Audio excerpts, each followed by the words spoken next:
वेद अनंत बोलिला अर्थ इतुलाची शोधिला किंवा इतुकाची साधिला विठोबासी शरण जावे निजनिष्ठा नाम गावे सकळ शास्त्रांचा विचार अंती इतुलाची निर्धार विठोबासी शरण जावे निजनिष्ठा नाम गावे 18 पुराणी सिद्धांत तुका म्हणे हाची हेत विठोबासी शरण जावे निजनिष्ठा नाम गावे विठ्ठला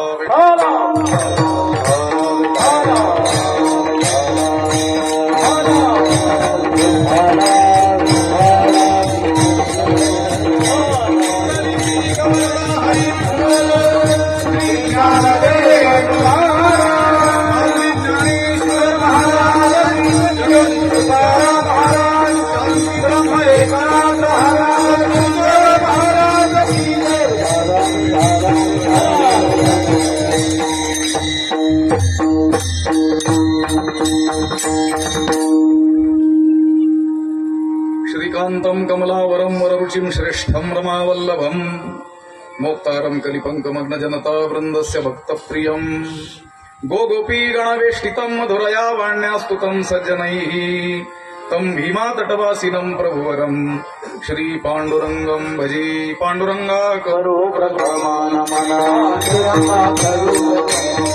पाण्डुरङ्गा करो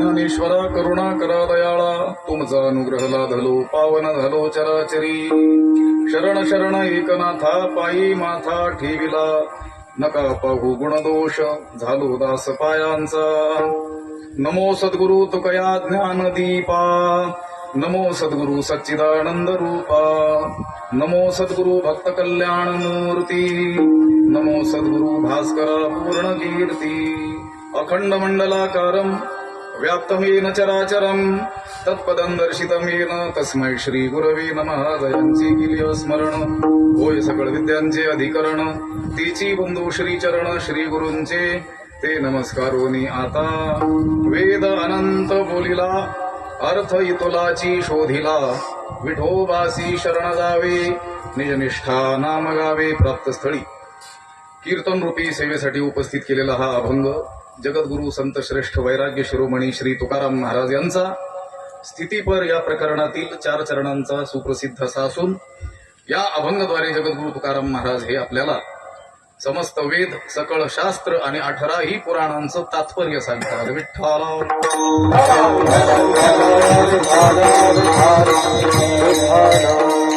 या क्षेत्र स्वरूप असलेल्या बऱ्हाणपूर परिसरात मध्ये असलेला हा वैष्णव सेवा आश्रम आणि या आश्रमाच्या अंतर्गत असलेलं हे रुक्मिणी पांडुरंगाचं मंदिर त्या मंदिराच्या वर्धापन दिनानिमित्तानं चालत असलेला हा अखंड हरिनाम सप्ताह आणि या सप्ताहामधील आजच्या दिवसाची सेवा ही माझ्याकडे आमचे ज्येष्ठ गुरुबंधू असलेले गवळी महाराज तसेच हरिभक्तीपरायण वाणी महाराज यांच्या माध्यमातून माझ्याकडे आलेले आहे या सेवेसाठी गावातील जवळच्या गावातील गुणीजन टाळकरी मंडळी ज्येष्ठ वारकरी मंडळी महाराज मंडळी या ठिकाणी उपस्थित आहे आमचे पूजनीय सोमनाथ महाराज आहेत कराळे महाराज उगले महाराज आहेत आणि आणखी हे महाराज आहेत मला नाव परिचित नाही पण सगळे गुरुबंधू महाराज आणि सगळ्यांच्या उपस्थितीमध्ये आपल्या हाती असलेली जी वेळ आहे त्यामध्ये या अभंगाचा काहीसा विचार आपल्याला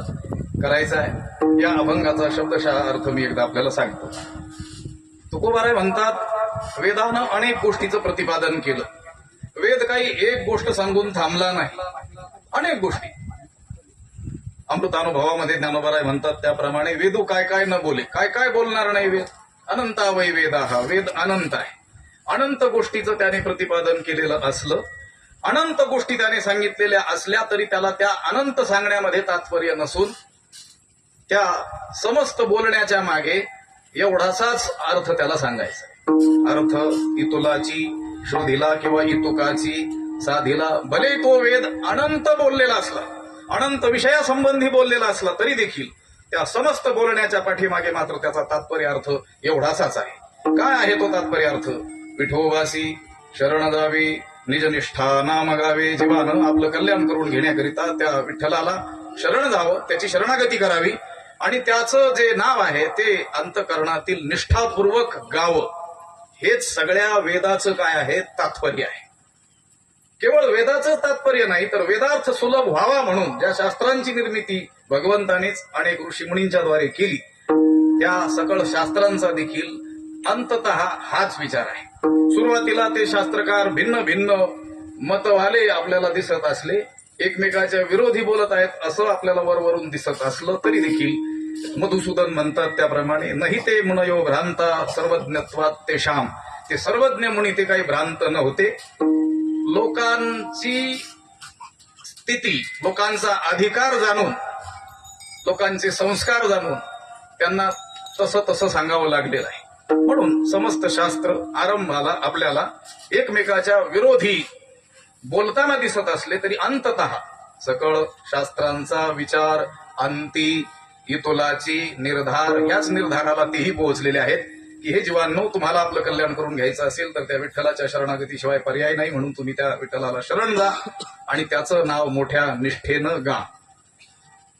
बरं, वेदार्थही ज्याला सरळ सरळ ग्रहण होत नाही, वेदार्थ ग्रहण व्हावा म्हणून ज्या शास्त्रांची निर्मिती केली गेली त्या शास्त्राची भाषाही कळत नाही, पण तोच सिद्धांत त्याच्या गळी उतरवण्याकरिता कथांच्या माध्यमातून त्याच्या समोर तोच सिद्धांत ठेवला पुराणाधिकांनी.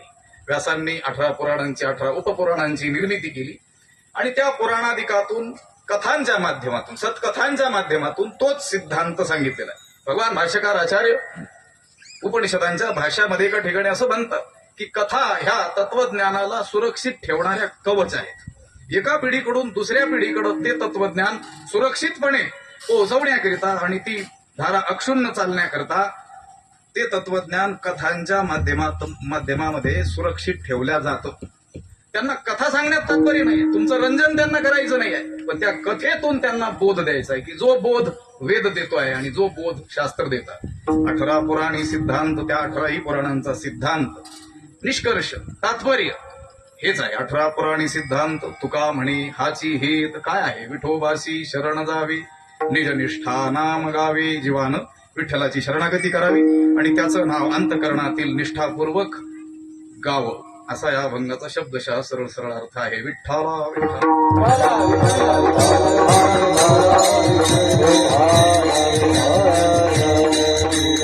आपण ज्या धर्मामध्ये जन्माला आलो, महाभाग्यवान लोक आपण आहोत.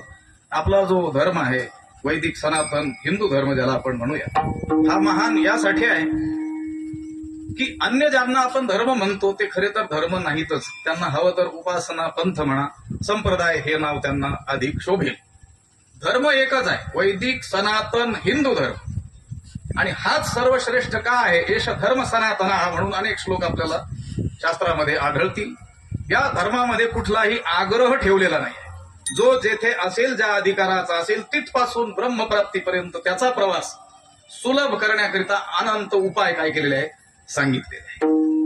उपास्यानाम अनियम असं म्हटलेलं आहे. उपास्य देवतेच्या बाबतीमध्ये असा काही नियमच केला नाही की तुम्ही याच देवतेची भक्ती करा, याच देवाची उपासना करा तरच तुम्ही परमपदाला पोहोचाल, असा दुराग्रह आपल्या धर्मात ठेवलेला नाही. कारण माणसं एक नाहीत, माणसं अनंत आहेत. जरी तुकोबाराय म्हटले असले प्रकाराचे 3, तुका म्हणे केले जन, तरी ते 3 प्रकार यासाठी केले की जे लक्षावधी कोट्यावधी लोक आहेत त्यांना या 3 प्रकारात काय केलं? सात्विक, राजस, तामस अशा रीतीनं वर्गीकरण केलेलं आहे. पण जीवांचे अनंत प्रकार आहेत. पिंडे पिंडे मतिर भिन्ना. प्रत्येक देहामध्ये वसत असलेली बुद्धी भिन्न आहे.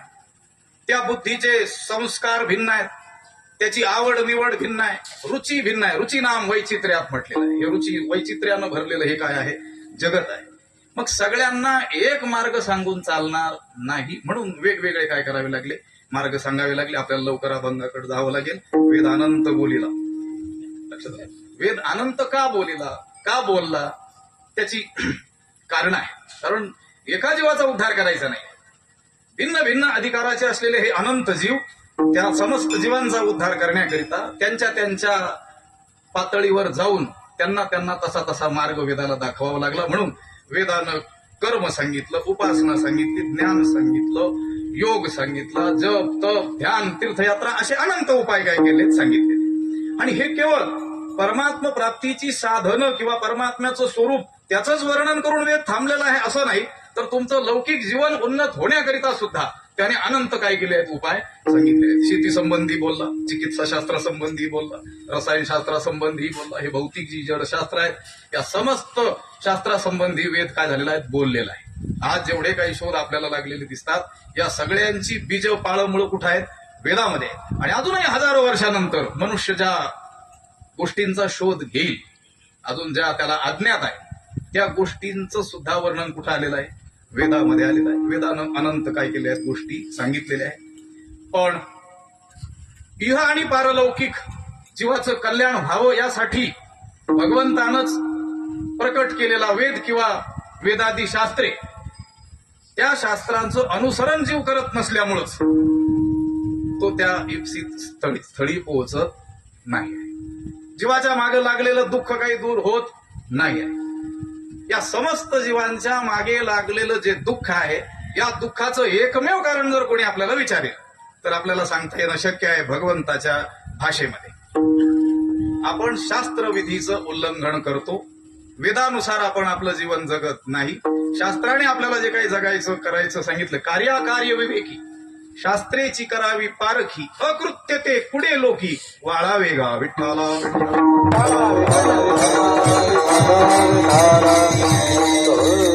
कृत्य म्हणजे करणीय काय आहे, काय केलंच पाहिजे, आणि अकृत्य म्हणजे काय टाळलं पाहिजे, काय नाही केलं पाहिजे याच्या संबंधी आपण पारखी कोणाला केलं पाहिजे शास्त्रांना.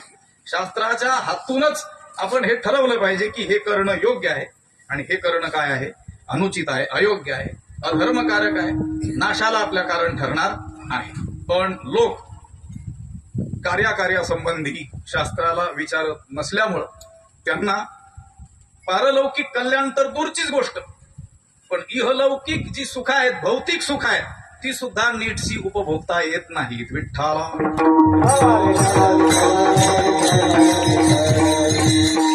शास्त्र विधिमुत्सृज्य वर्तते कामकारतः न स सिद्धिमवाप्नोति न सुखम न परांगती.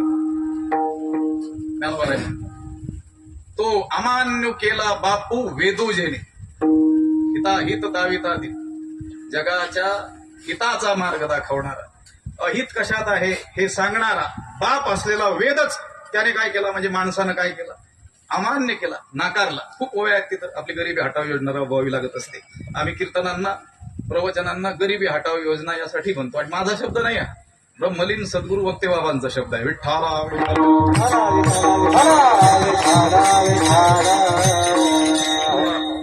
श्री गुरु वैकुंठवासी घुले बाबांचं वचन आहे. ते म्हणायचे आम्ही कीर्तनकार लोक ज्यावेळेस समाजासमोर कीर्तन करतो त्यावेळेस आमच्या समोर बसलेले जे श्रोतेगण आहेत ते रोज ज्ञानेश्वरी आणि गाथा वाचत असले पाहिजेत असं गृहीत धरून बोलत असतो. कारण कीर्तनकार काय बोलतो, नामदेवराय असं म्हणाले, ज्ञानोबाराय असं म्हणतात, नाथ महाराजांनी असं सांगितलं, असंच बोलतो ना. हे कुणासमोर सांगणं उचित ठरतं? ज्यांना नाथराय नामदेवराय इत्यादी ठाऊक आहेत त्यांच्यासमोर. आता मी इथंच जर म्हणालो टॉलस्टाय असं म्हणाला, कांट असं म्हणाला, लक्षात आलं का? चालेल का? कारण ज्यांच्या समोर बोलायचं त्यांना ते जर अपरिचित आहेत तर त्यांच्या समोर त्यांची दाखले देणं उचित ठरत नाही. ज्या अर्थी कीर्तनकार नेहमी आपल्या बोलण्याला काय करत असतो, पुरावा देत असतो, आधार देत असतो. आधारा वाचून काय सांगसी कहाणी आधार वाचून बोलत नसतो. प्रत्येक वाक्याला तो आपल्याला पुरावा देऊ शकतो की ज्ञानोबराय असं म्हटले. आता ज्यांच्या समोर तो बोलत असतो त्यानं गृहीतच धरलेलं असतं की हे रोज काय करत असले पाहिजेत, संत वचनांचं परिशीलन करत असले पाहिजेत. तसं जर गृहीत धरलं नाही तर कीर्तनकार, सुज्ञ कीर्तनकार कीर्तनच करू शकणार नाही. विठ्ठला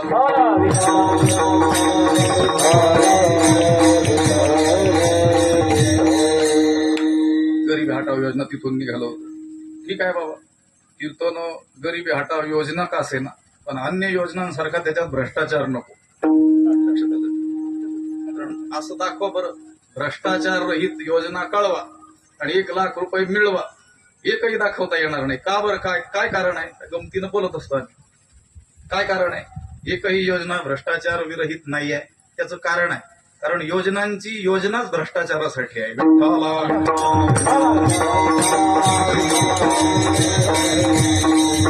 म्हणतात एवं परत्रणा स्वर्गू ना ऐहिकही विषय भोगू तेथ केवता प्रसंगो मोक्षात जातो. असं शास्त्रविधीचं उल्लंघन करणारा जो आहे, वेदाची आज्ञा त्याकडं कानाडोळा करणारा जो आहे, त्या माणसाला एवं परत्र ना स्वर्ग, पारलौकिक कल्याणही त्याचं होणार नाही, स्वर्गादी लोकांतरालाही तो जाऊ शकत नाही. तेथ केवता प्रसंगो मोक्षाचा, तो मोक्ष तर त्याच्या नानाने ठेवला नाही. विठ्ठला पुढचा श्लोक जो आहे, तस्मात् शास्त्रम प्रमाणन्ते कार्याकार्य व्यवस्थित ज्ञात्वा शास्त्र विधानोक्तम कर्म कर्तुमिहार्हसि, यावर ज्ञानोबारायांनी जे विस्तृत भाष्य केलेलं आहे त्यातील बराचसा भाग चिंतनीय आहे आजच्या अभंगाच्या दृष्टीनं. कारण आपल्याला एक ओबी नेहमी आपण ऐकत आलेलो आहोत, नाही तोंडपाठ तरी कानपाठ आपल्या असतेच. कीर्तनकार नेहमी सांगत असतात, पया हितापासोनी काढिती हित देऊनी वाढविती नाही श्रुती परवती माऊली जगा. त्या ओवीच्या अगोदर एक 6-7 ओव्या आहेत, त्याचं थोडंसं चिंतन धावत्या वेगात करावं लागेल, त्यावेळेस आपल्याला प्रवेश करता येईल. विठ्ठला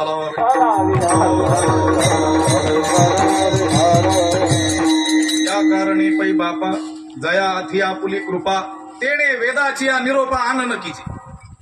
हे बाप्पा अर्जुना, देव म्हणतोय, त्याला म्हणतोय बाप्पा. लक्षात आलं? ज्याला आपली कृपा आपल्यावर व्हावी असं वाटतं, आत्मकृपा आपल्याला व्हावी असं वाटतं, तेने वेदाची या निरोपा आन न कीजे, वेदाच्या निरोपाकडं कानाडोळा करू नये. कारण वेद म्हणजे काय आहे? देवाचा निरोप आहे.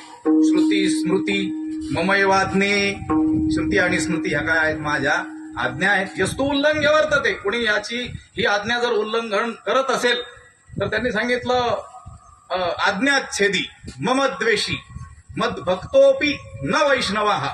तो जरी कितीही भक्ती करत असला वरपांगी तरी देखील भगवंत म्हणतात तो वैष्णव नाही आहे. विठ्ठला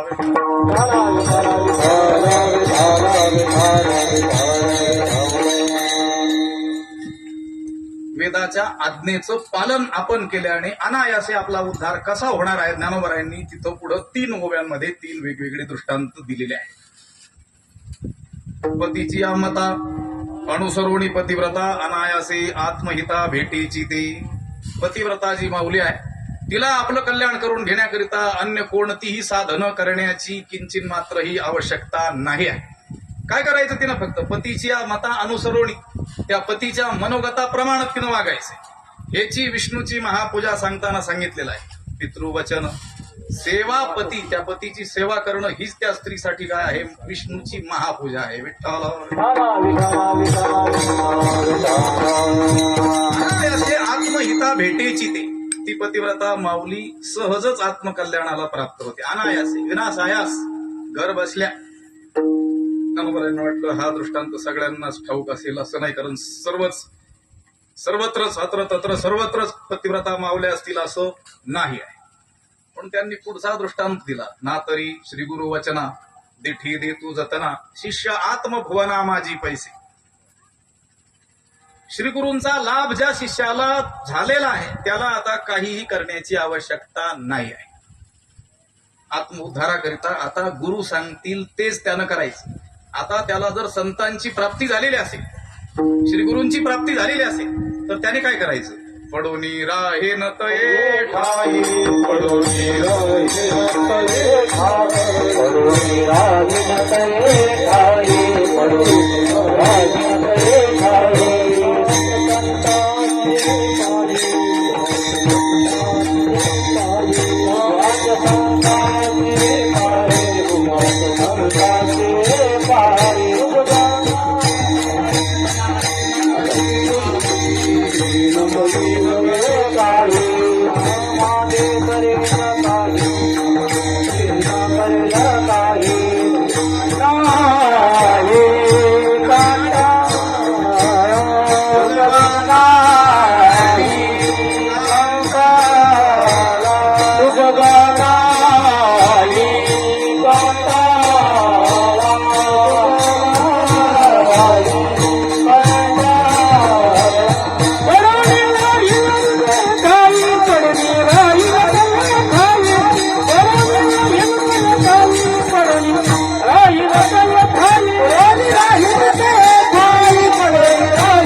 येईन तये ठाई. उगाच उगाच शब्द खूप छान आहे. माणसं उगाच राहत नाही. उगाच राहिल्याने खूप कामं होतात. पण ते उगाच राहणं म्हणजे आळसानं पडून राहणं असा अर्थ घेतात. पडून राहील म्हणजे ते त्यांनी हाक मारली तरी उठणारच नाही असा त्याचा अर्थ नाही. तर आता मी माझ्या कल्याणाकरता माझं डोकं चालवणार नाही, ते सांगतील तसंच करील. ना तरी श्री गुरु वचना दिठी देतू जतना. त्याने काय होईल? शिष्य आत्मभुवना माझी पैसे. तो शिष्य स्वानंद साम्राज्यामध्ये काय होतो? प्रविष्ट अनायासे सहजच होतो. त्याने काय करायचं? श्री गुरूंच्या वचनाकडे लक्ष द्यायचं. श्री गुरूंचं वचन काय करायचं? पालन करायचं. हे दोन उदाहरणं सांगितल्यानंतर ज्ञानोबरायांना वाटलं पतिव्रता माऊली सगळ्यांना ठाऊक असेल असंही नाही, बरं सत्शिष्य सगळेच असतील असंही नाही, पण सगळ्यांना परिचित असा एक दृष्टांत या सिद्धांताच्या पुष्टीसाठी ज्ञानोबराय देतात. हे असो आपुला ठेवा, हाताथी जरी यावा तरी आदरी जीवी दिवा पुढा की जे. आपल्याच घरामध्ये हरवलेली आपली वस्तू, ती काय घराच्या बाहेर गेलेली नाही, घरातच आहे, पण अंधारामुळे आता ती सापडत नसल्यामुळं ती सापडविण्याकरिता काय करतो मनुष्य? दिवा हातामध्ये घेतो, तो पुढे धरतो, आदरपूर्वक पुढे धरतो आणि त्याचं अनुसरण करतो. त्याच्या मागोमाग काय करतो? चालतो. मार्ग दावून गेले आधी दयानिधी संतती येडीची पंथी चालो जाता न पडे गुंता कुठे. काही उदाहरण दिले त्यांनी की ज्याप्रमाणे आपलीच हरवलेली वस्तू अंधारामुळे आपल्याला मिळत नसल्यामुळं दिव्याच्या आधारानं ती आपण शोधतो. तैसे अशेषाही पुरुषार्था जो गोसावी हो म्हणे पार्था तेने श्रुती स्मृती माथा बैसणे गापे. त्याचप्रमाणे ज्याला समस्त पुरुषार्थाचा स्वामी भाव वाटतो त्यानं श्रुती म्हणजे वेद आणि स्मृती म्हणजे वेदानुसारी असलेली जी शास्त्र त्यांना काय करावं? डोक्यावर घ्यावं. त्यातील आज्ञा शिरोधार्य मानाव्यात. विठ्ठला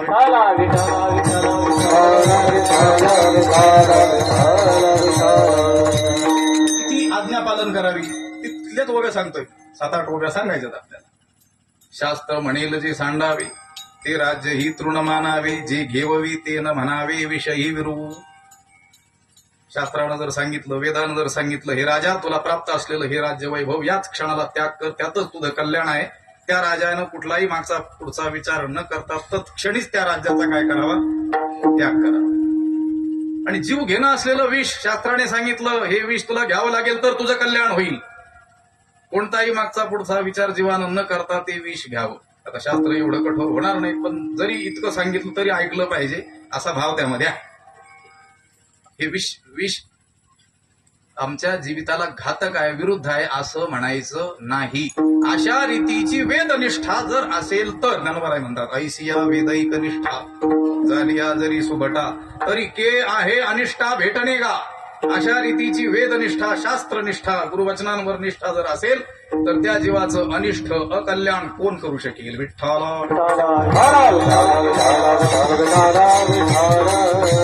असं तेथे उभी आहे. पय्या हितापासून काढीती हित देऊनी वाढविती नाही श्रुती परवती. माऊली जगा जी जीवाचं अहित ज्यामध्ये होणार आहे, अकल्याण होणार आहे, नाश होणार आहे, त्या मार्गातून त्याला काय करते? परावृत्त करते. धाक दाखवून, पापाची भीती दाखवून का होईना त्याला काय करते? बाजूला करते. आणि हित देऊनी वाढविती. आणि जो कल्याणकारक मार्ग आहे प्रसंगी काही लोभ दाखवून सुद्धा स्वर्ग कामो यजेत, स्वर्गाधिकांची का त्याच्या पुढे अभिलाषा ठेवून का होईना त्याला काय करते? सन्मार्गाला लावते.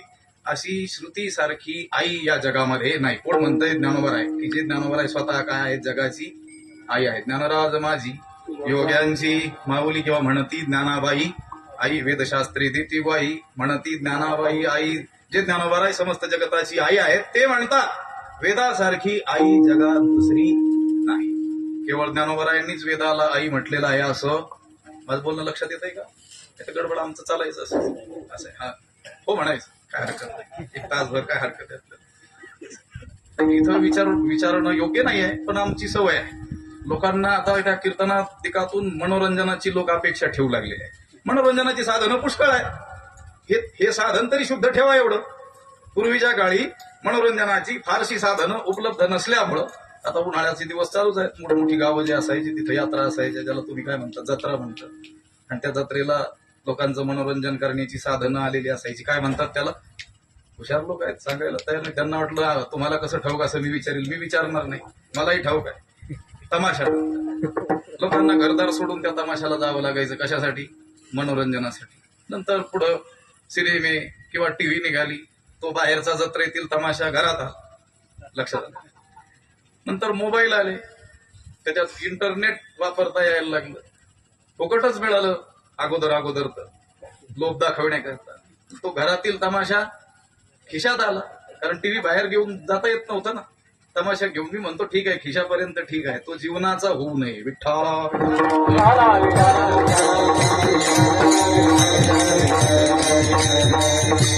कीर्तनादिकातून श्रोत्यांनी मनोरंजनाची अपेक्षा ठेवणं हे सुद्धा महापाप आहे. विठ्ठला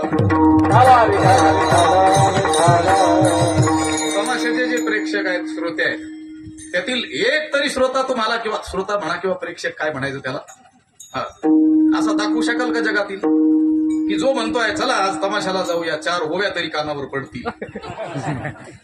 म्हणतो का तो? नाही. चला बाबा एखादा श्लोक तरी आपल्याला ऐकायला मिळेल, तुकोबरायांच्या अभंगाचं एखादं चरण तरी आपल्याला तिथं गेल्यानंतर कळेल, एखादी चाल अभंगाची वारकरी चाल आपल्याला ऐकायला मिळेल, अशी अपेक्षा तो काय म्हणायचा प्रेक्षक ठेवतो का? नाही ठेवत. तो हुशार म्हणायचा आणि तो श्रेष्ठ समजायचा आपल्या लोकांपेक्षा. कोणत्या? कीर्तन ऐकणाऱ्या बहुतेक श्रोत्यांपेक्षा. बघा बहुतेक म्हणतोय, अपवादाला जागा असली पाहिजे, लक्षात आलं. जर तमाशाला जाणारे प्रेक्षक तमाशातून ज्ञान मिळेल याची अपेक्षा ठेवत नसतील, तर कीर्तनाला येणाऱ्या श्रोत्यांनी कीर्तनात आम्हाला ह्या ही करायला मिळेल अशी अपेक्षा का ठेवावी?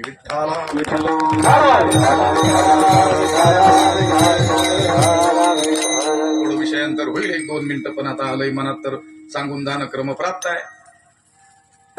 ते तमासगीर आहे, त्यांचं काम काय हो बिचाऱ्यांचं? लोकांचं मनोरंजन करून पोट भरणं, नकला करणं, नृत्य करणं, त्यांना ज्या कला येतात त्याचं सादरीकरण करणं आणि आपलं पोट भरणं, उदरनिर्वाह चालवणं. जसं वेगवेगळी कला कौशल्य देवानं सगळ्यांना दिलेली आहे, तशी कला त्यांना देवानं दिली, त्यात गैर असं काही नाही. लक्षात आलं? लोकांचं मनोरंजन करून पोट भरणं एवढंच ज्यांचं काम, त्या तमासगिरांनी सुद्धा प्रसंगी जगाला नीतीचा उपदेश करण्याचं काम केलेलं आहे. त्या तमाशाचे जे अनेक प्रकार असतात सादरीकरणाचे, त्याच्यामध्ये सांगतात की एक जो प्रकार असतो त्याला वगनाट्य असं म्हणतात. बरोबर आहे का? हुशार लोक आहेत. त्याच्यामध्ये काय दाखवलं जातं? एखादं पौराणिक कथानक किंवा काल्पनिक कथानक, पण त्यातून संदेश काय दिला जातो की अनीतीनं वागू नका, अधर्माने वागू नका, संपत्तीनं उन्मत्त होऊ नका, सत्तेनं उन्मत्त होऊ नका, अंती काय होतो? नाश होतो, असं एखाद्या कथानकातून ते दाखवायचे. म्हणजे ज्यांचं काम जगाला ज्ञान देणं नाही आहे, त्यांनी सुद्धा प्रसंगी जगाला नीतीचा उपदेश केलेला आपल्याला आढळून येतो. अनेक समाजगिरातील अनेक लोक होते, ते सुंदर अभंग देखील म्हणायचे. आपल्याला त्यांचं वर्णन करण्यासाठी आजचं कीर्तन नाही आहे, पण प्रसंग आलाय म्हणून सांगायचं. पण ज्यांचं काम ज्ञान देणं नाही आहे, केवळ मनोरंजन करणं आहे, त्यांनी सुद्धा जगाला ज्ञान देण्याचं काम केलं. आता या आपल्याकडे नाचू कीर्तनाचे रंगी, ज्ञानदीप लावू जगी. ही कीर्तन परंपरा जी आहे ती कशासाठी उभी केली गेली किंवा तिचा विकास, उदय विकास कशासाठी केला गेला? जगामध्ये ज्ञानाचा दीप प्रकाशित व्हावा म्हणून. जेणेकरून मुक्ती फसावी अंतरिसी हरीची, ऐशी कीर्तन मर्यादा हे संतांच्या घरची, ऐशी कीर्तन मर्यादा हे संतांच्या घरची. करून मूर्ती फसावी अंतरिसी हरीची, करून मूर्ती कसावी अंतरिसी हरी, ऐसी कीर्तन मर्यादा हे संतांच्या घरची, ऐसी कीर्तन मर्यादा हे संतांच्या घरची. हे सद्पवित्र परम पवित्र साधन म्हणावी, हे सद्पवित्र परम पवित्र साधन म्हणावी, ऐसी कीर्तन ऐसी कीर्तन मर्यादा संतांच्या घरची. सज्जन वृंदे मनोभावे आधी वंदावे, असं कीर्तन मर्यादा नाथराय यांनी आपल्याला सांगितलेली आहे. मला सांगायचंय तमासगिरांनी त्यांचं काम नसतानाही ज्ञान देण्याचं काम केलं आणि ज्यांच्यावर ज्ञान प्रचाराची जबाबदारी आहे अशा कीर्तन परंपरेमध्ये असलेल्या अनेक मूर्खांनी कीर्तनाचा तमाशा केला. विठ्ठला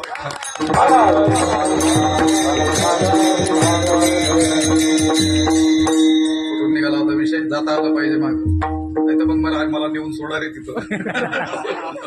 लक्षात आलं का? ज्ञानोबरायांनीच वेदाला आई म्हटलेलं असं नाही, तर भाष्यकारा ते वाट पुसतू असं ज्यांच्याबद्दल ज्ञानोबराय म्हणतात त्या भगवान भाष्यकार आचार्यांनी सुद्धा शतश्लोकीमध्ये वेदाला आई म्हटलेलं आहे. आणि वेद का आई आहे याचं कारण देखील अर्ध्या श्लोकात सांगितलं. विठ्ठला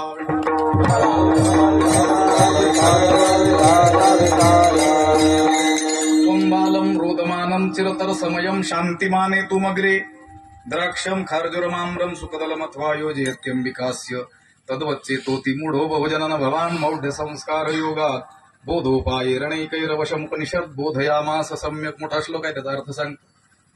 ज्याप्रमाणे एखादी आई तिचं रडणारं मूल शांत व्हावं अशी इच्छा करते आणि त्या मुलाला काहीतरी देऊन काय करते, शांत करते, खाऊ देते, खेळणी देते, काय काय देते आचार्यांनी सांगितलं. द्राक्षम द्राक्ष देते, खार्जुरम खजूर देते, आम्रम आंब्याचे दिवस आहेत आंबे देते, सुकदलम चांगली केळी देते. मी म्हटलं कदली फलम एवढंच लिहायचं, सुकदलम सु कशाला जोडलं, त्यांना माहित होतं हे पावडर मध्ये पिकवतील पुढे चांगली केळी राहणार नाही. लक्षात सुखदलम योजयती अंबिका अस्य अंबिका योजयती. त्या बाळाची आई या गोष्टींची काय करते, योजना करतात. 2500 वर्ष झाली हा श्लोक आचार्यांनी लिहिला. आज लिहावा लागला असता तर काय लिहिलं असतं, द्राक्षम खार्जुरम नसतं लिहिलं, चॉकलेटम बिस्किटम असं काहीतरी लिहावं लागलं असतं. ठीक आहे, काहीतरी खाद्यपदार्थ खेळणी देऊन त्या बाळाला काय करते, शांत करते. तद्वत अगदी त्याचप्रमाणे तद्वत चेतो ती मूढो बहुजनन भवान मौढ्य संस्कार योगात. अगदी त्याचप्रमाणे अनंत जन्म विषय उपभोगाचे संस्कार चित्तावरती दृढ झाल्यामुळं मूढ झालेला हा जो जीव आहे, ज्ञानदृष्टी हरपली, दोन्ही नेत्रांधळे, काही सुचत नाही आहे, अशा त्या जीवाचा उद्धार करण्याकरिता अनेकही उपायही. मला ह्या पदाकडून तुम्हाला अनंत बोलीला तिकडे घेऊन जायचंय. किती उपाय सांगितले त्या माऊलीनं, श्रुती माऊलीनी. अनेकही उपायही, अनेक उपायांच्या द्वारे ही श्रुती माऊली त्या जीवाचा काय करते, उद्धार करते. विठ्ठला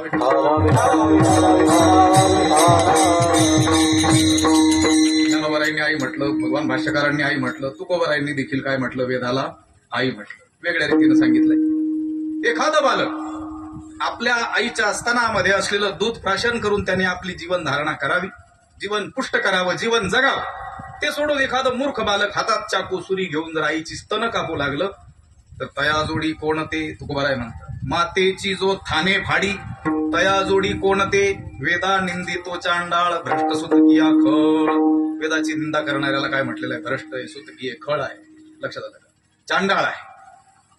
एका ठिकाणी तर शिव्या पण दिल्यात तुकोबारायांनी. लक्षात आलं का, त्या शिव्या आपण सुद्धा ही शिव्या देण्यात पटाईत असलेली माणसं सुद्धा देऊ शकत नाहीत, अशा शिव्या दिल्या. तुक पारायणात ओघानं येतात, अभंग म्हणून वाचावे लागतात, तरी देखील ते व्यासपीठ चालक दबक्या आवाजात बोलत असतात. वेद बाह्य लंड बोले तो पाषांड, त्याचे काळे तोंड संतामध्ये किंवा जनामध्ये दोन्ही पाठ आहे. वेदबाह्य बोलणाऱ्याला शिवी दिलेली आहे तुकोबारायांनी. वेदशास्त्र पुराण नाही ज्या प्रमाण, तयाचे वदन नाव लोका. त्याचं कीर्तन ऐकू नका असं नाही, त्याचं तोंडच पाहू नका.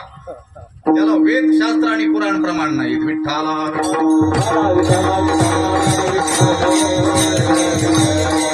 अशा त्या वेद माऊलीनं जीवाच्या कल्याणाकरिता अनंत उपाय सांगितले. किती बोलला वेद, अनंत वै वेदा. वेदातीलच वचन आहे. वेद किती आहे, अनंत आहे. वेदू काय काय न बोले, ज्ञानोबराय म्हणतात अमृतानुभवाने, काय काय बोलणार नाही, सगळंच बोलतो. कोणताच विषय त्याने बोलण्याचा ठेवलेला नाही.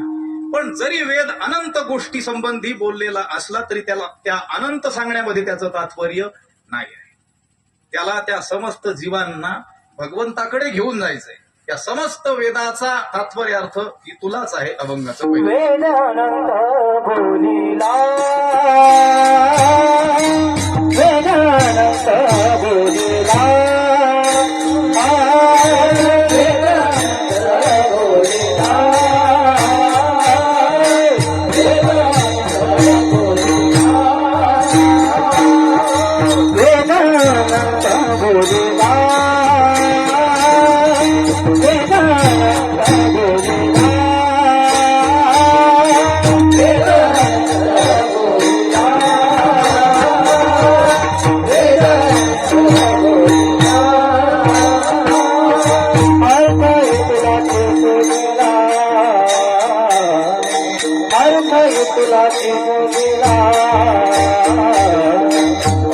तुलाची शोभिला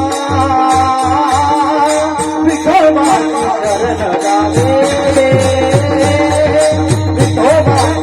विठोबाची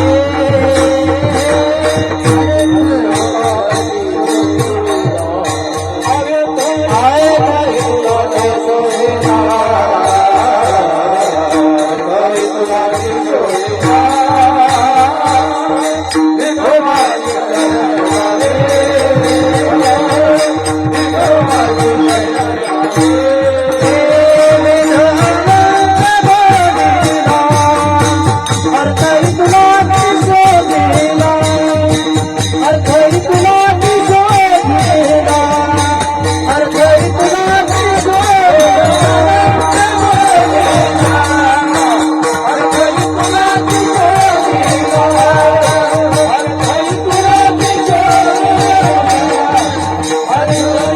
शरण जावे वेद अनंत बोलिला अर्थ इतुलाची शोधिला किंवा इतुकाची साधिला. सगळे जे ग्रंथ आहेत बाकीचे वैदिक ग्रंथ त्यांची श्लोक संख्या आपल्याला सांगता येते, त्यांचा आकार परिमाण आपल्याला सांगता येतं, पण वेदाचे अमुकच इतके मंत्र आहेत सांगता येत नाही. एकच बोलावं लागतं, अनंत. वेद किती बोलला? अनंत. आणि त्या अनंत बोललेल्या त्या वेदाचा तात्पर्य अर्थ मात्र तुकोबाराय म्हणतात इतुलाच आहे, एवढासाच आहे. आता ग्रंथाचं तात्पर्य शोधत असताना, तात्पर्य निर्णय करत असताना त्या ग्रंथाचा जो अभ्यास करायचा असतो तो षड्लिंग पूर्वक करायचा असतो असा संकेत आहे. उपक्रमोपसंहारो अभ्यासापूर्वता फलम अर्थवादोपपत्तिष्ट लिंगन तात्पर्य निर्णये. तात्पर्य निर्णय या ग्रंथाला नेमकं हेच सांगायचंय हे ठामपणे सांगण्याकरिता त्या ग्रंथाचा जो अभ्यास करायचा तो हे षड्लिंग पूर्वक करायचा असतो. असू द्या, तो मोठा विचार आहे. नाही ते या वेद अनंत बोलीला याच्यावरच अनेक कीर्तन होतील, कारण वेद शब्दाची अजून मी एकही व्याख्या सांगितली नाही. विठ्ठला प्राचीन कोशकारांनी जवळजवळ 6-7 व्याख्या वैदिक वाङ्मयामध्ये वेदाच्या प्रमाणभूत असलेल्या व्याख्या उपलब्ध आहेत. एक आपली नमुन्यादाखल सांगतो, तेच शब्द वापरायचे. गरिबी हटाव योजना लक्षात. वेदो नाम वेद्यन्ते ज्ञाप्यन्ते धर्मार्थ काम मोक्षाः अनेन इति व्युत्पत्त्या चतुर्वर्ग ज्ञान साधन भूतो यो ग्रंथ विशेषः वेदः. विठ्ठल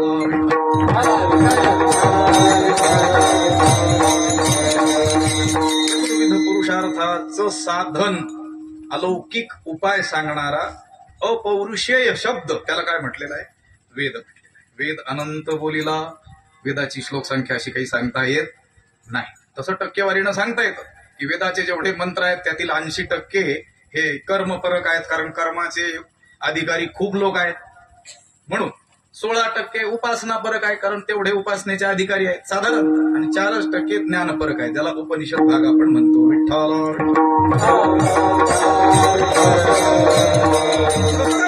वेद अनंत बोलला आणि त्याला एवढंच सांगायचंय तर आपल्याला पाहावं लागेल. अनेक जे ग्रंथ आहेत, आता भगवद्गीता हा ग्रंथ आहे, मला सांगा किती अध्याय आहेत भगवद्गीतेमध्ये? किती आहेत? तुमच्याकडे किती असतात?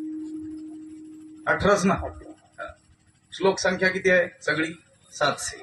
ज्ञानोबाराय म्हणतात जरी अध्याय 18 असले, श्लोक 700 असले, त्यातील समजा काही सोडून द्या, धृतराष्ट्राचा एक, संजयाचे काही आणि अर्जुनाने विचारलेले प्रश्न, बाकीचे सगळं कोण बोललं? देवच बोल. आणि वेगवेगळ्या अध्यायात वेगवेगळ्या विषयाचं प्रतिपादन केलं की नाही? दुसऱ्या अध्यायाला सांख्ययोग ज्ञानाचं बोललं म्हणून सांख्ययोग. तिसऱ्या अध्यायात तिजी केवळ कर्म प्रतिष्ठिले, केवळ कर्माचंच वर्णन केलं म्हणून कर्मयोग. 12व्या अध्यायात भक्ती संबंधी भक्तासंबंधी बोलले म्हणून भक्तियोग. मग असं वेगवेगळं बोललेलं आम्हाला दिसतंय. ज्ञानोबाराय म्हणतात देवानं 18 अध्याय आणि 700 श्लोकात्मक गीतेमध्ये एकच एक बोललंय. 700 श्लोक 18 अध्यायांचे देख, जे देव बोलिले एक दुजे नाही, हे ज्ञानोबारायांनी गीतेचं तात्पर्य सांगितलंय. कोणी गीतेचं तात्पर्य कशात आहे तो त्यांचा प्रश्न आहे. लक्षात आलं का? सकाळी आम्ही बोललो होतो त्या पाठामध्ये, द्वैततेची निकुंभ सरिसेपणे एकवटत इभ मस्तकावरी. त्या द्वैत आणि अद्वैत दोघाला सारखं स्थान का दिलेलं आहे? द्वैतही उपयोगी आहे, अद्वैताकडे जाण्याचा मार्ग प्रशस्त करण्याकरिता. चित्तशुद्ध्यर्थ, चित्तस्थैर्यर्थ, जी भक्ती करायची, उपासना करायची, त्याच्यासाठी द्वैतच करावं लागेल. आणि अद्वैत तर ते आवश्यकच आहे, कारण त्याच्याशिवाय सुटिकाची नाही. तमेव विदित्वाति मृत्युमेती नान्यः पंथा विद्यते अयनाय अयनाय अन्यः पंथा न विद्यते. त्या देवाला आत्मत्वाने जाणल्याशिवाय या जन्म मृत्यूरूप संसार सागर उल्लंघन करण्याचा दुसरा उपायच नाही.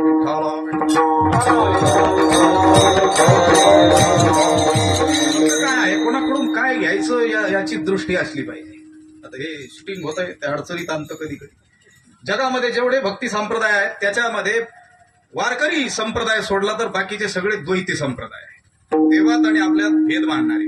आपला संप्रदाय मात्र शुद्ध अद्वैती संप्रदाय आहे. तुझं मज नाही भेद केला सहज विनोद. मी वासुदेव तत्वता या बोधावर तुकोबारा सांगतात ना, कळू येईल विचारे तुम्हाला देखील कळू येईल. तुम्ही सुद्धा तत्व मसी स्वरूप आहात, वासुदेव स्वरूप आहात. गोष्ट काय आहे, आपल्याला कोणाकडून काय घेतलं पाहिजे याचं भान असलं पाहिजे. आता सध्या एक भक्ती संप्रदाय आहे जगामध्ये, खूप त्यांच्याकडून भक्ती कशी करावी, निष्ठा कशी असावी हे शिकलं पाहिजे. तर त्यांचं तत्वज्ञान घ्यायचं नाही. तुम्हाला गीतेचा अर्थ कळून घ्यायचा असेल तर ज्ञानेश्वरी वाचायची, किंवा फार झालं तर मग त्या गीता प्रेसच्या गीता येतात त्यांचा अभ्यास करायचा. पण अशा देखील गीता तुमच्या घरी येतील, कशा जशी आहे तशी.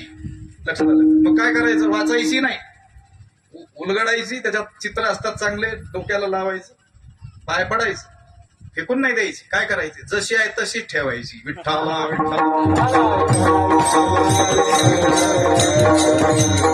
त्यांच्याकडून नामनिष्ठा शिकायची. लक्षात आलं का? त्यांच्याकडून भक्तिनिष्ठा शिकायची. अगदी लोक लज्जा विरहित ते कसं त्या नामामध्ये धुंद होऊन नाचतात ते आपण काय करायचंय, शिकायचंय. त्यांचं तत्वज्ञान घ्यायचं नाही. विठ्ठला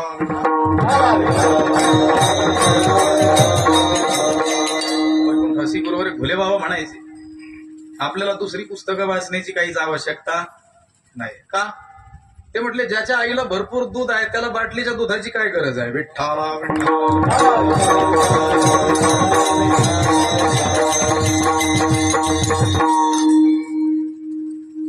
गीतेचं तात्पर्य ज्ञानोबरायांनी ज्या ओवीत सांगितलं ती ओवी मी तुम्हाला सांगितली. जे देव बोलिले एक दुजे नाही. 700 श्लोकामध्ये आणि 18 अध्यायामध्ये देव एकच एक बोलले. काय बोलले, दुसरीकडे नाही शोधायचं. त्याच ओवीचं शेवटचं तुकडा आहे, 3.5 चरणाची ओवी असते ना, ते अर्ध चरण आहे. जे देव बोलिले एक, देवानं एकच एक सांगितलं. काय सांगितलं, दुजे नाही, हेच एक सांगितलं. एकमेवा द्वितीयम ब्रह्म, त्याच्यात सगळ्या गीतेचं तात्पर्य आहे.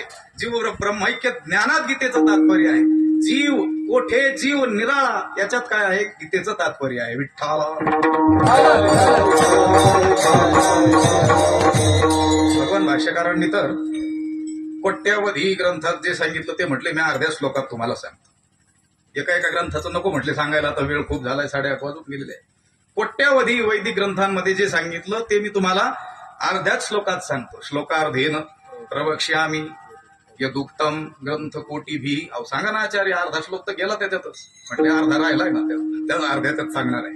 काय सांगितलं, ब्रह्म सत्यम जगन्मिथ्या जीव ब्रह्मैवना पराहा. परमात्माच सत्य आहे, सत्य तू विठ्ठला. हे जगत काय आहे, मिथ्या आहे. आणि जीव हा ब्रह्म एव, जीव परब्रह्म स्वरूपच आहे. तुका म्हणे कैची कीव कोठे जीव निराळा. जीव आणि परमात्मा एकच आहेत. ह्याच 3 गोष्टी कोट्यावधी ग्रंथात सांगितल्या. विठ्ठला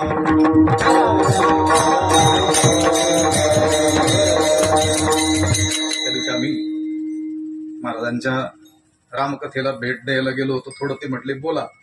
आम्ही नेमका तो विषय एका ठिकाणी सांगून आलेलोच होतो, कीर्तनच करून आलो होतो. रामायणाचं तात्पर्य एका साहित्यिकाने एका श्लोकामध्ये सांगितलं. आता रामायणाचा तर खूप मोठा विस्तार आहे, ते काय 700 श्लोकन असं काही नाहीये. शतकोटी प्रविस्तार. जगामध्ये समस्त जे ग्रंथ आहेत रामायण विषयावरचे, त्या सगळ्यांची संख्या किती होते, 100 कोटी श्लोक होतात. म्हटले एवढा विस्तार रामप्रभूच्या दिव्य चरित्राचा आहे. तो साहित्यिक म्हणतो, मला वाटतं त्याचं तात्पर्य हे असावं, आपण यांती न्याय प्रवृत्तस्य त्रियंचोपी सहायताम अपंथानंतु गच्छन्तम शोधरूपी विमंचती. एका श्लोकातच त्याने सांगितलं. तो म्हटला रामायणातून काय शिकायचं आपण, रामप्रभूच्या त्या दिव्य चरित्रातून काय आपण घ्यायचं, काय आपण घेतल्याने आपलं कल्याण होईल. तो त्यांनी सांगितलं, यांती न्याय प्रवृत्तस्य तिर्यंचोपी सहायता. मनुष्य जर न्याय मार्गाने चालेल, धर्म मार्गाने, सत्याच्या मार्गाने चालेल, तर तिर्यक योनीतील पशु पक्षी सुद्धा त्याला सहाय्य करतील. माणसाचं सोडून द्या, प्रभू रामचंद्रांना सहाय्य केलं की नाही जटायून. आणि सगळ्यात मोठं सहाय्य केलं. वानरा हाती लंका घेवविली म्हणे तुका. माणसंच सहाय्य करतील असं नाही, हे जीव जंतू सुद्धा काय होतील, आपल्याला सहाय्यक होतील. कधी आपण मनाला वाटेल तसं केलं तर नाही. न्याय्य मार्गाने जर चाललो तर हे शिकायचं रामायणात. अजून काय शिकायचं ते म्हटले अपंथानंतु गच्छन्तम. आणि अन्याय्य मार्गाने जर जाऊ, अधर्माच्या अनीतीच्या मार्गाने आपण जर जाऊ तर सोदरूपी विमुंचती. सख्खा भाऊ सुद्धा तुमचा त्याग करेल. विभीषण सोडून गेला रावणाला. विठ्ठाला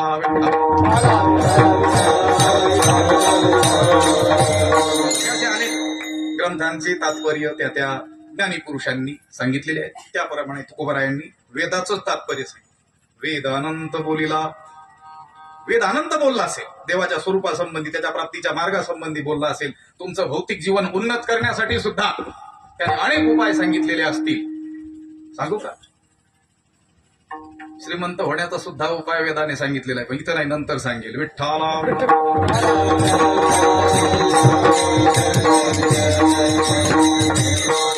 सांगून जातो, त्यात सगळं लक्ष तिकडेच लागेल. श्रुतीनं सांगितलं महात्म्याची संगती ही खरी तर देवप्राप्तीसाठीच करायची असते, कारण संताविन प्राप्ती नाही. त्यांच्याशिवाय दुसरा कोणीही तुम्हाला देव प्राप्त करून देऊ शकत नाही. हरिप्राप्तीशी उपाय धरावे संतांचे ते हे ठीक आहे, पण अतिशय स्थूल बुद्धीचा मनुष्य, ज्याला त्या हरीचं हरीच्या स्वरूपाचं ज्ञानाचं काही देणं घेणं नाही, त्याला श्रीमंत व्हायचं. त्याने सुद्धा ह्यर्चयेत भूतिका महा विभूती कामा. ऐश्वर्याची इच्छा असणार सुद्धा जो ज्ञानी महात्मा आहे, जो बोधाला पोहोचलेला महात्मा आहे, त्याची मनोभावी सेवा करावी. विठ्ठला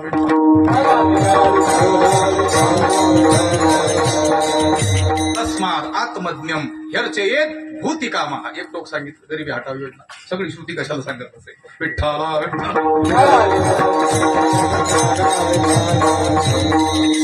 पहिल्या चरणावरती शंका येणं स्वाभाविक आहे. एवढंच चरण होईल महाराज. आता कसं बस शंका अशी आहे, तुकोबारायच्या वेदाचं तात्पर्य सांगत आहेत. नियम असा आहे, एखाद्या ग्रंथाचं तात्पर्य या विषयामध्ये आहे असं सांगण्याकरिता त्या ग्रंथाचा अभ्यास केलेला पाहिजे.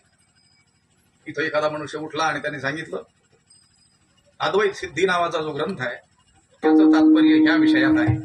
आपण विचारलं बाबा अद्वैत सिद्धी कोणाकडे शिकले? तो म्हटलं पाहिलाच नाही अजून ग्रंथ. आता काय डोंबल्याचं सांगतो का तात्पर्य त्याचं? लक्षात आलं? शंका येईल की नाही माणसं? तुकोबारायच्या अर्थी वेदाचं तात्पर्य सांगतात. आणि एवढंच नाही तर वेदाचा अर्थ मलाच ठाऊक आहे, आम्हाला ठाऊक आहे असंही ठामपणे सांगतात. वेदाचा तो अर्थ आम्हासीच ठावा.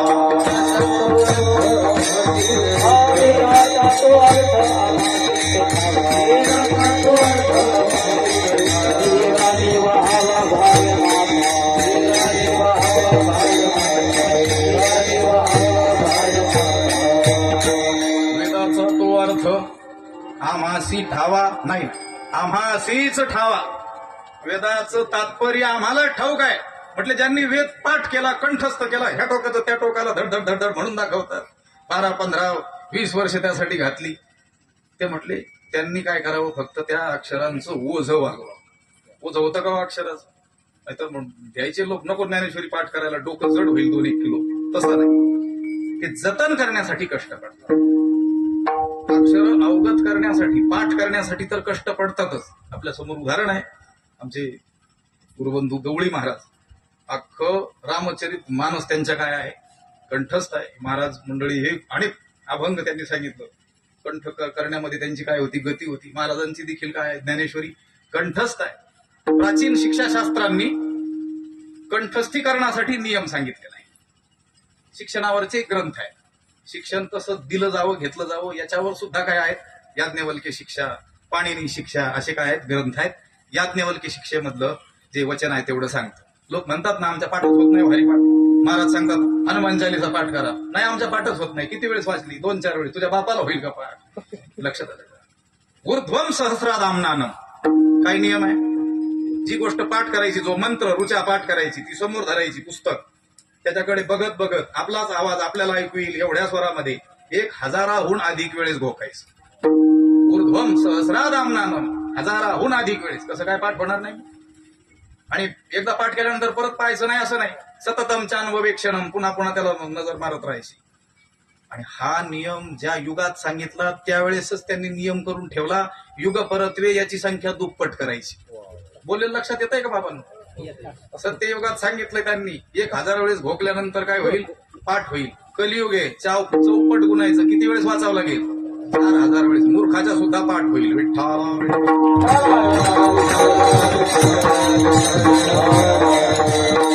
एक महात्मा होते मोठे, ओंकारेश्वरला शिकत असताना त्यांनी सांगितलं होतं, काशीची पूर्वीची पद्धत होती कंठस्थीकरणाची.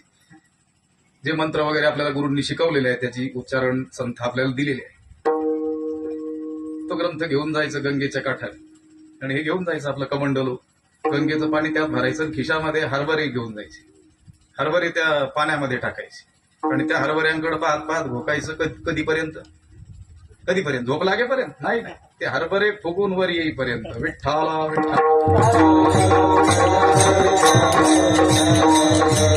हा भंग विसरतो आपला, शिवी विसरते का? अरे याच्या पुढचं नेमकं पद काय आहे माझ्या लक्षातच येत नाही. म्हटले जरा मी फोन करून कोणाला तरी विचारतो. लक्षात आलं का? षष्ठीचा जो प्रयोग आहे त्याच्या पुढे नेमकं काय म्हणायचं हे मी विसरलोच जरा. नाही, पटकन अर्धरात्री जरी त्याला झोपेत लाथ मारली तरी तो काय करतो?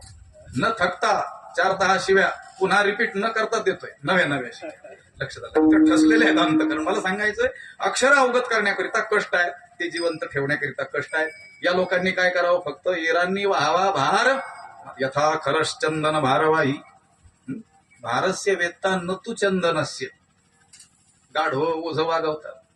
लक्षात आलं का? स्वतःच वागवतात, दुसऱ्याचंही वागवतात. कोण? गाढव.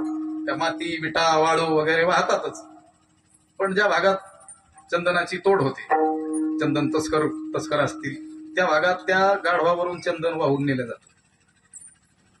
आपल्या पाठीवर जे चंदन आहे ते बहुमूल्य आहे. जगातील मोठमोठे श्रीमंत लोक आपल्या आनंदासाठी लक्षावधी रुपये खर्च करून ते विकत घेतात. याचं भान त्या गाढवाला जाणतच नाही. ते गाढव काय नाही जाणत. भारस्य वेत्ता ओझ जाणतं. ते म्हणते बरं आहे गड्या, वाळूपेक्षा 2 किलो कमी वाटतंय.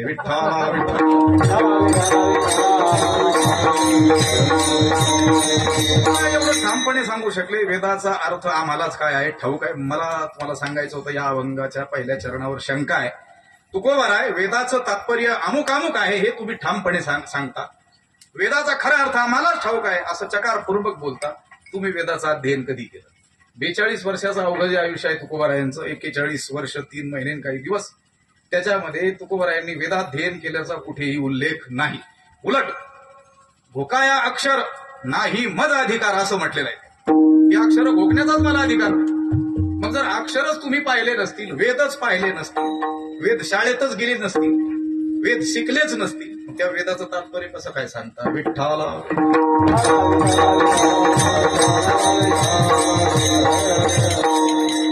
ब्रह्मलीन सद्गुरू वक्ते बाबांनी एक अभंग सांगितलं होतं. त्यातलं एक चरण तुम्हाला सांगणार आहे. आणि त्यांनी सांगितलं होतं, तुमच्याकडे तुकोबारायांचे 4000 आणि काही 14-15 अभंगच उपलब्ध आहेत. माझ्या संग्रहात 6500 अभंग आहेत. कोण म्हणायचं? वक्ते बाबा. आणि त्यांनी ह्या अभंगाच्या संबंधी कारण सांगितलं. तुकोबाराय लौकिक दृष्टीनं वेद न शिकलेले असूनही वेदाचा अचूक अर्थ कसा काय सांगू शकले? चरण सांगतो, लक्षपूर्वक आहे का? ह्या गाथेत नाही सापडणार, पण बाबांनी बोललेलं असल्यामुळे त्या वचनाला वेद तुल्यता आहे. आणि ते ज्ञानी महापुरुष होते, मोठे प्रकांड विद्वान होते, वारकरी संप्रदायातील धर्माचार्य. त्यांनी सांगितलं, वेद आम्हावरी रुसूनिया गेला. तुकोबाराय म्हणतात, वेद आमच्यावर रुसून गेला. आम्हाला त्याने दारातही उभं केलं नाही, पण आम्हाला वर्म ठाऊक होतं. आम्ही काय केलं? त्या वेदाच्या बापालाच कंठात धारण केलं. आम्ही त्याच्या बाला धरिले कंठी. विठ्ठला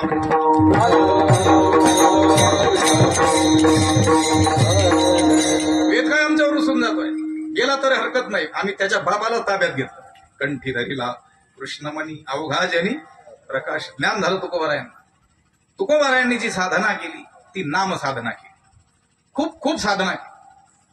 ने घे माझी वाचा तुटी महालाभ हुकासाठी, किंवा ने घे माझी वाचा विसावा. हुका म्हणे हवा हवा हवा साधावा. त्या वाणीला आता थांब म्हटलं तरी ती थांबायला तयार नाही.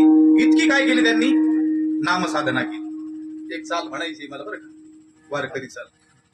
संघ का रंग, काय रंग का काय संघ लगता ही म्हणतात ना. एक वारकरी चाल मला सुचली म्हणून म्हणतो. विठ्ठला विठ्ठला माझी मज झाली माझी मज झाली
देव जाणे लक्षात आलं अनावर झालं. मला वाटलं म्हणावं आता सगळे म्हणणारे लोक आहेत दुरुस्त करून घेतील. नाहीतरी आज मी अशा अवस्थेत उभा आहे. एक उदाहरण त्याला सांगता येईल की मोठ्या माणसांची मुलं असतात ना, काही अभ्यास वगैरे करायचं नाही, काही नाही, पण परीक्षा चांगल्या रीतीने उत्तीर्ण व्हायची, मग डुप्लिकेट डबी बसवत असतात. लक्षात आलं का? आणि हा जाऊन बसतो, पण पेपर त्याचा लिहायचं काम दुसरंच कोणीतरी करत असतं आणि चांगल्या मार्गाने उत्तीर्ण होतं. तसं मी फक्त आज उभं राहिलोय. विठ्ठला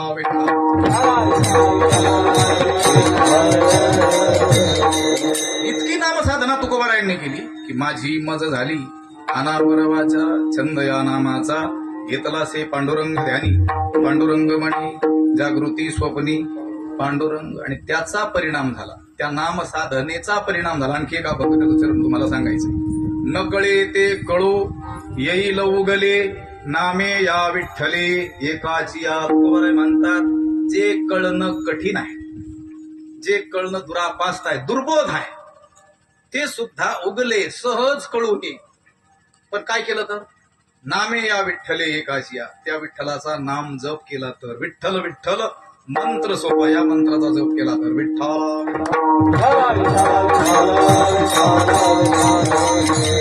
लौकिक दृष्टीनं त्या वेदाचं तोंडही न पाहता तुकोबारायांनी वेदाचं तात्पर्य सांगितलं आणि त्याचा खरा अर्थ आम्हाला ठाऊक आहे हे ठामपणे तुकोबाराय सांगू शकले. वेदानंत बोलिला अर्थ इतुलाची शोधिला. वेदानं अनंत गोष्टी सांगितलेल्या असल्या तरी त्याला त्या अनंत सांगण्यामध्ये काही स्वारस्य नाही. त्याचा तात्पर्यार्थ एवढासाच आहे. काय अर्थ आहे अभंगाचा? विठोबाची शरण जावे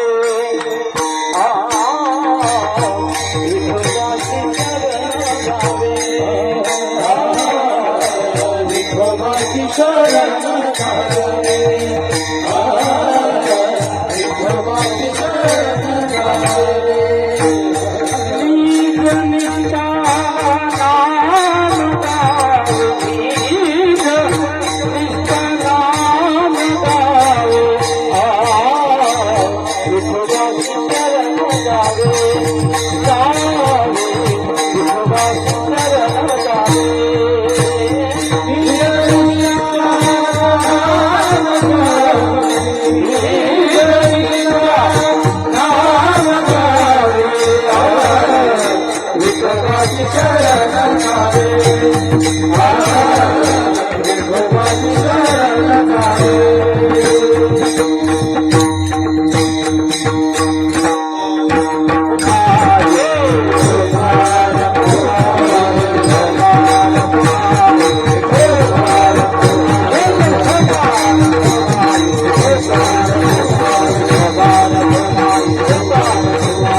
वेदाचं शास्त्राचं पुराणादिकांचंही हेच तात्पर्य आहे. विठोबासी शरण जावे, निजनिष्ठा नाम गावे, त्या परमेश्वराची शरणागती करावी आणि शरणागती पूर्वक त्याचं नामचिंतन मोठ्या निष्ठेनं करावं. हाच संपूर्ण वेदाचा तात्पर्य अर्थ आहे. एखाद्याने सर्व वेद कंठस्थ केले, म्हणजे शब्द अवगत केले, तो अर्थज्ञही झाला, त्याचा अर्थही करता येऊ लागला, तो सांगताही यायला लागला, व्याख्यान कौशल्य देखील त्याला प्राप्त झालं. पण तो जर त्या वेदाचं तात्पर्य असलेली जी शरणागती आहे, ती शरणागती जर जीवनात केली नाही तर तो कोराच राहिला. विठ्ठल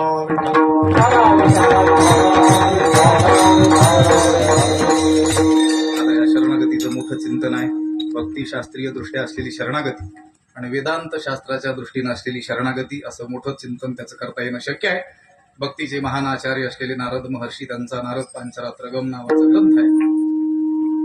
भक्तीच्या प्रांतात मोठं नाव आहे त्या ग्रंथाचं. त्यांनी एका 1.5 श्लोकामध्ये भक्तीचे आपले शरणागतीचे 6 प्रकार सांगितले. षड्विधा शरणागती, आनुकूल्यस्य संकल्पः, प्रातिकूल्यस्य वर्जनम, रक्षिष्यतीति विश्वासः, गोप्तृत्व वर्णन तथा आत्मनिक्षेप कार्पण्ये षड्विधा शरणागती. आता एवढीच शरणागती ह्या भक्तिशास्त्रीय दृष्ट्या ती पाहणं म्हणजे पूर्ण एका कीर्तनाचा विषय आहे.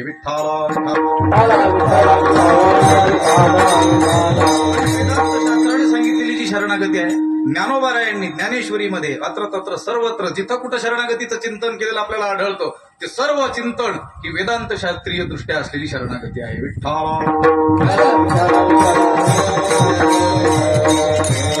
शरणं गच्छ सर्व भावेन भारत तत्प्रसादात पराम शांतीं स्थानं प्राप्स्यसि शाश्वतं तया अहं वाचा चित्त अंग देवुनिया शरण रिघ मोहो दधिका गांग रिगाले जैसी. गंगा ज्याप्रमाणे त्या समुद्राशी एकरूप होऊन जाते, शरण जाते. आता गंगा हे नाव तिचं शिल्लक राहत नाही, तिचं पूर्वीचं रूप, कुळ, गोत्र सगळं काय होतं, काहीच शिल्लक राहत नाही आणि ती समुद्र म्हणूनच ओळखली जाते. तुका म्हणे गंगा सागर संगमी अवघ्या झाल्या उर्मी एकमय. अगदी त्याच पद्धतीनं तया म्हणजे त्या ईश्वराला, अहम वाचा चित्त आणि अंग हे देवूनिया शरण रिघ. लक्षात आलं का? आपण ते शरण शब्द तेवढाच लक्षात ठेवतो, पण काय देऊन शरण जा हे लक्षातच ठेवत नाही. धनदारा पुत्रजन बंधू सोयरे पिशून, पुढे सर्व तुमच्याकडे काय पाठ आहे? मिथ्या आहे का सत्य आहे? सर्व मिथ्या हे जाणून मग शरण रिघा देवासी. आपलं शरण शरण शब्दावरच लक्ष आहे, पण काय अगोदर काय समज असला पाहिजे त्याकडे मात्र दुर्लक्ष आहे.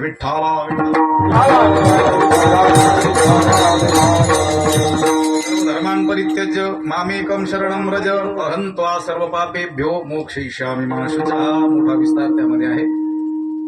जैसे घटाचे निनाशे गगनी गगन प्रवेशे मद शरण येणे तैसे ऐक्य करी.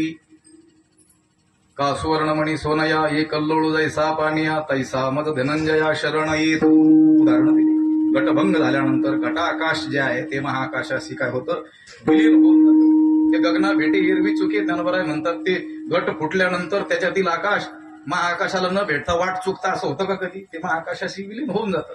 फक्त उपाधीचा उपाधी भग्न होण्याचा अवकाश आहे. त्या रीतीनं शरण जायचं सांगितलं. उदाहरण दे. का सुवर्णमणी सोनया, सोन्याचा मणी सोन्याला पूर्णपणे ज्याप्रमाणे शरण आहे. एक कल्लोळू जायसा पानिया, पाण्यावर उठलेला तरंग लाट ही ज्याप्रमाणे पाण्याहून भिन्न नाही, त्या पाण्याशी एक रूपच आहे. तैसा मज धनंजया शरण ये तू. आणि हे धनंजय, हे अर्जुना, तू नुसतंच म्हणतोस हे देवा मी तुला शरण आलेलो आहे, फक्त बोलतोस, पण पुन्हा स्वतःला अर्जुन समजतोस, जीव समजतोस, दुःखी समजतोस, जन्मणारा मरणारा रडका असं समजतोस. तुझं ते हे देवा मी तुला शरण आलेलो आहे हे बोलणं तुझ्या बुद्धीला लाज वाटत नाही का? मज ही शरणरी घिजी आणि जीवत्वीची अशी जी धिक बोली या नलजे प्रज्ञा केवी. तुझ्या बुद्धीला लाज वाटत नाही का? नुसतं म्हणतोस काय झालं, हे देवा मी तुला काय झालेलो आहे, शरण आलेलो आहे, आणि स्वतःची समजूत पुन्हा काय केलेली आहे. शरण जर आलेला असशील तर मद्रूप होऊन जायला पाहिजेस. तुझी समजूत काय असली पाहिजे, शिवोहम शिवोहम. आणि स्वतःला काय समजतोस, रडका अर्जुन. आणि काय म्हणतोस, मी तुला शरण आलेलो आहे. तुझं ते शरण आलं हे म्हणणं जे आहे ना, ते तद्दन काय आहे, खोटं आहे. हे बोलत असताना तुझ्या बुद्धीला लाज वाटत नाही का? लक्षात आलं का? त्या देवाशी एक रूपतेचा अनुभव, त्याला वेदांत शास्त्रीय दृष्ट्या शरणागती म्हणतात. एका वाक्यात जर सांगायचं असेल, अभेद निश्चय ही वेदांत शास्त्रीय दृष्ट्या असलेली शरणागती आहे. विठ्ठल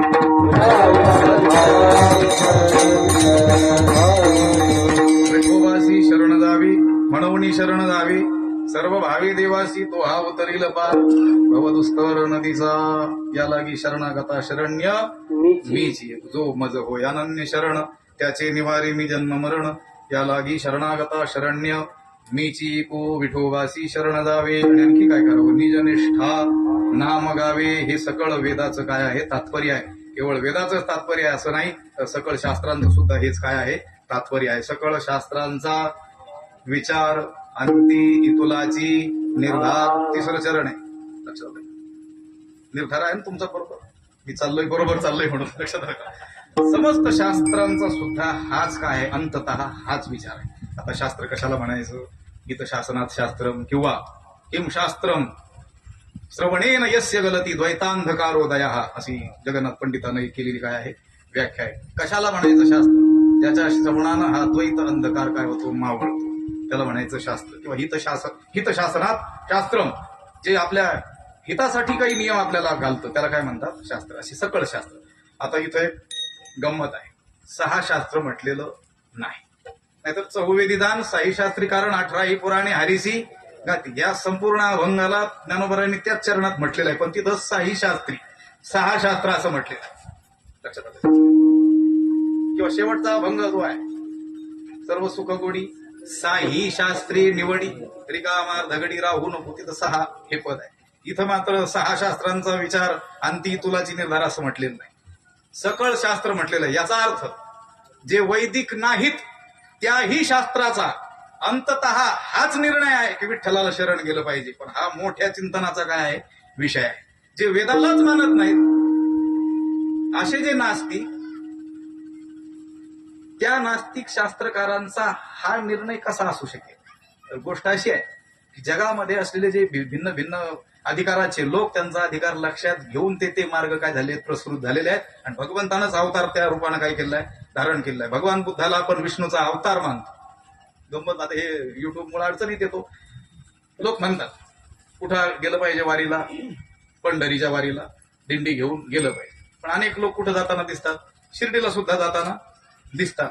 मग ते काही चुकीचं आहे का? नाही. सूक्ष्म रीतीने जर आपण विचार केला तर शिर्डीला जातात तेच बरं आहे. कारण ते जर इकडे आले पंढरीला तर यांना चालू देणार नाहीत. विठ्ठला कधी ना कधी त्यांचाही भाव असा जागृत होईल आणि ते पंढरीच्या वारीला लागतील. लक्षात आलं? तसं हे जे नास्तिक दर्शनकार आहेत ना, त्यांचं सुद्धा अनुनय आपण केला तर एक दिवस आपणही काय होऊ? आस्तिक होत असतात. असं तो मोठा विचार आहे. सकळ शास्त्रांचा विचार, अंती तुलाची निर्धार. काय निर्धार आहे? विठोबासी शरण जावी, निजनिष्ठा नाम गावे. आणि ज्याला वेदार्थही जसा तसा ग्रहण होत नाही, वेदार्थाला वेदार्थाचं सुलभीकरण करण्यासाठी ज्या शास्त्राची निर्मिती आहे, त्या शास्त्राची भाषाही ज्याला कळत नाही, त्यांच्यासाठी कथांच्या माध्यमातून, पुराणांच्या द्वारे तोच सिद्धांत व्यासांनी मांडण्याचा प्रयत्न केला. त्या 18 पुराणांचा सिद्धांत हाच आहे शेवटचे चरण. 18 पुराणी सिद्धांत, 18 पुराणी सिद्धांत, 18 पुराणी सिद्धांत,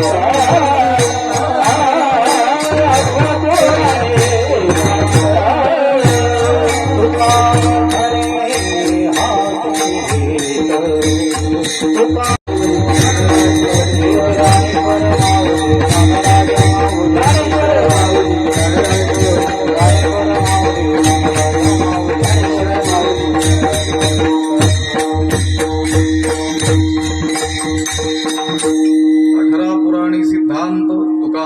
हाजी हेत त्या पुराणांचा देखील सिद्धांत, निष्कर्ष, तात्पर्य हेच आहे की हे जीवांनो विठ्ठलाला शरण जा आणि त्याचं नाव मोठ्या निष्ठापूर्वक, अंतकरणपूर्वक गाव. 18 पुराणे 18 पुराण आहे. त्याचा एक श्लोकच आहे. मध्वयम भद्वयम चैव भ्रत्रयम व चतुष्टयम नालिम पाग्नी पुराणानी पुष्कम गारुडमेवच. याच्यात सगळ्या 18 पुराणांची नावं आली. विठ्ठला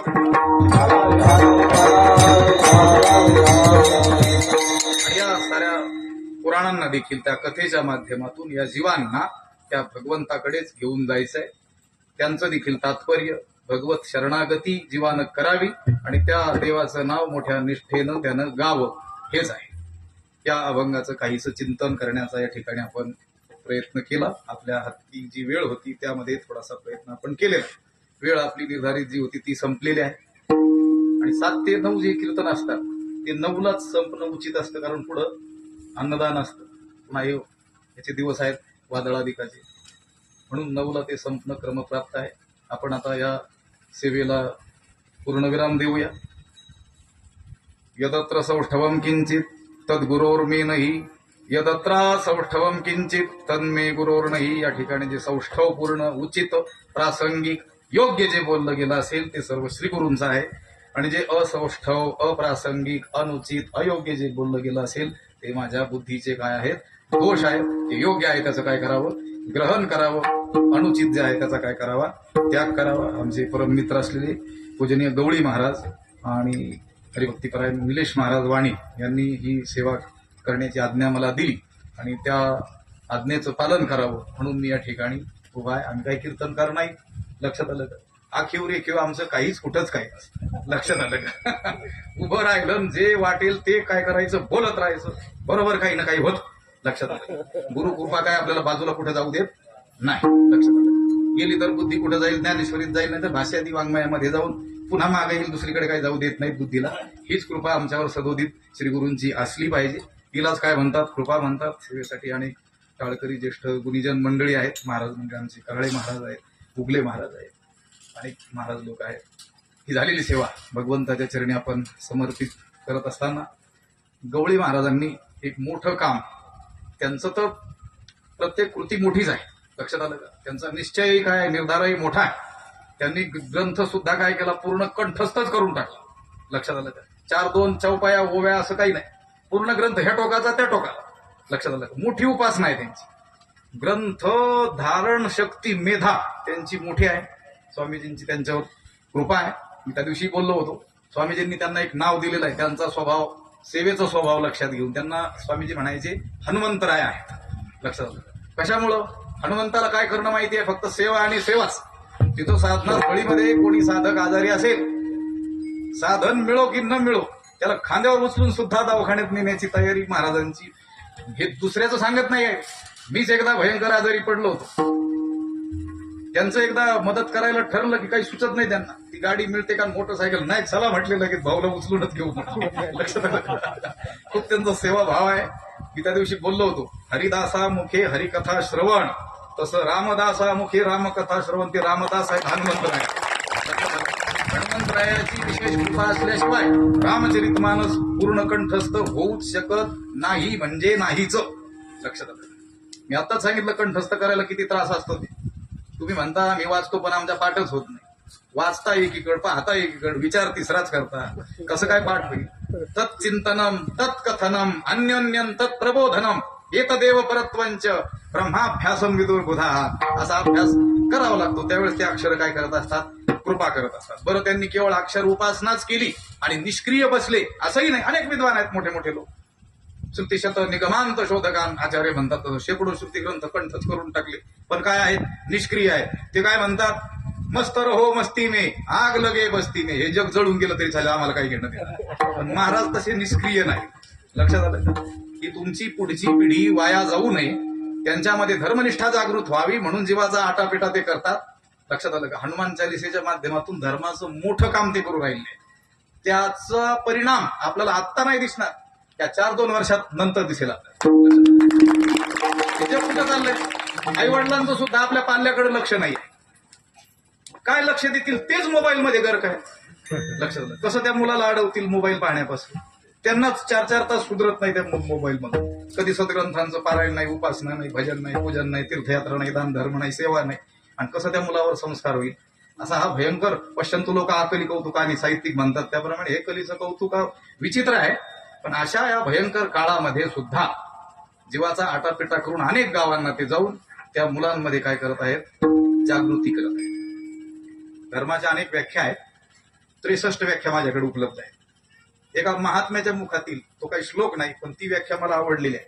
चेतना जागृती म्हणजे धर्म असं त्यांनी सांगितलं. आणि महाराज धर्माचं कार्य करत आहेत म्हणजे चेतनेला जागृत करत आहेत. आपण हिंदू आहोत ही तरी भावना त्यांच्यामध्ये काय करत आहेत ते निर्माण करत आहेत. त्यांचं कार्य मोठं आहे. कोणाला कितपत लक्षात येईल न येईल मला ठाऊक नाही, कारण ते लक्षात यायला सुद्धा काय असावं लागतं, पुण्य असावं लागतं. आता हे चालू आहे ते अडचणीत येतं, अहंकाराने बोलणं होईल. पण आम्ही सुद्धा सांगत असतो आमच्या बाबतीत आमचं कीर्तन घ्यायला पुण्य लागतं आणि कळायला अक्कल लागते. विठ्ठला महाराजांचं कार्य लक्षात येण्याकरिता तेवढं पुण्य आणि तेवढी धर्माविषयीची आस्था निष्ठा असेल त्याला त्यांचं कार्य लक्षात येईल. आणि त्यांच्याच जोडीनं काम करणारे आमचे निलेश महाराज एकदम सोज्वळ असलेला स्वभाव. केवळ मी इथं उभा आहे म्हणून काहीतरी बोलायचंय म्हणून बोलत नाही. मला बळचही बोलायला लावलं तरी मी बोलतच नसतो. लक्षात बोललो तर उलटच बोलत असतोय. ज्या ज्या गावांना आम्ही जातो तिथं हे शेवटचंच येणं अशा समजुतीनं जातो आणि बोलतो. पण हे जग उलट आहे. पश्चंतु लोका कली कौतुकाने ते पुन्हा बोलवतात. म्हणजे खरं ऐकण्याची तयारी लोकांची आहे. लक्षात आलं. खऱ्यापर्यंत तुम्ही पोहोचलेले नसाल किंवा खरे तुमच्यापर्यंत पोहोचलेले नसतील, काहीतरी झालं असेल, पण खरं ऐकण्याची तयारी लोकांची आहे. तसं नसतं तर आम्हाला एकही कीर्तन नसलंच पाहिजे होतं, पण उलट आम्हाला टाळावं लागते. लक्षात आलं. लोकांना खरं ऐकायचंय, खरं सांगणाऱ्याची वानवा आहे. लक्षात आलं. दोघं मिळून मोठं काम करतात. आपण सर्वांनी त्यांना काय करावं, सहकार्य करावं. आपल्या लेकरा बाळांच्या हिताचं काम ते करताय. त्यांना काय गरज आहे, ते ज्ञानेश्वरी वाचत बसतील, ते रामचरिताचा पाठ करत बसतील, कशाला पळत बसतील ह्या गावाहून त्या गावाला, त्या गावाहून त्या गावाला. शनिवारी किती आटापिटा करावं लागते. त्याला पाहिलं आम्ही रामकथेला किती धावपळ जीवन. 3 वाजूस्तोवर झोपच नाही म्हटले. लक्षात आलं. लोकांशी बोलायचंय, कथेत 2-3 तास बोलायचं आणि अजून 2-3 तास बोलायचंय लोकांशी. लक्षात आलं. हे सगळं हे जे महात्मे लोक करत असतात हे धर्मासाठी करत असतात. आपण जाणलं पाहिजे. मोठ्या मोठ्या महात्म्यांकडे आम्ही राहिलो, त्यांचा स्वभाव पाहिला. त्यांना जगाकडून काडीची कशाची अपेक्षा नाही, पण त्यांच्या मनात कुठंतरी भाव असतो की आपली तळमळ लोकांना कळावी. अगदी जीवनमुक्ते महात्मे जे आहेत ना स्वामीजींसारखे, त्यांच्या सुद्धा अंतकरणातील भाव आम्ही पाहिलेला आहे. त्यांना तुमच्याकडून काही नको, सोन्याचा पर्वत जरी ठेवला तर ते लथाळून देतील. पण त्यांना वाटतं की आम्ही धर्मासाठी ज्या कळकळीनं काम करतो ते बहु अंशांशाने का होईना या लोकांनी काय केलं पाहिजे, जाणलं पाहिजे. आपण हे काम त्यांचं जाणावं. झालेली सेवा भगवत चरणी समर्पित करून या ठिकाणी म्हणायचंय काही. विठोबाशी शरण जावे, निज निष्ठा नाम गावे. कसे गावे, विठ्ठल जय जय विठ्ठल जय जय विठ्ठल जय जय विठ्ठल जय जय विठ्ठल जय जय विठ्ठल